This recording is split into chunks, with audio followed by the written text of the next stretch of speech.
આજે મારી થાળીમાં શું છે? આજની થાળી છે સાંજની થાળી. આજે બનાવી છે ઈડલી અને એની સાથે છે વ્હાઈટ ચટણી. આ રીતે આપણે પોર કરી દઈશું વ્હાઈટ ચટણી અને એની ઉપર નાખીશું આપણે પોડી મસાલો. આ ઈડલી માટેનો મસાલો આવે છે, પોડી પાવડર પણ કહેવામાં આવે છે. અને આવી સ્પોન્જી સફેદ મુલાયમ જાળીદાર ઈડલી બનાવવાની ટિપ્સ તમને મારી ચેનલ ઉપર અવેલેબલ છે.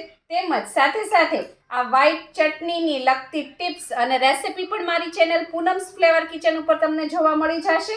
અને આ છે ડેઝર્ટ એટલે કે મીઠાઈમાં છે ખીર. આજે બનાવી છે ખીર. આવી મલાઈદાર ખીર બનાવવાની રીત અને એને લગતી ટિપ્સ પણ મારી ચેનલ ઉપર તમને જોવા મળી જશે. અને થોડા સમયમાં આ પોડી મસાલો પણ કઈ રીતે ઘરે બને એની રીત પણ તમને મારી ચેનલ પૂનમ્સ ફ્લેવર કિચન ઉપર જોવા મળી જશે. તો ચાલો બધા જમવા.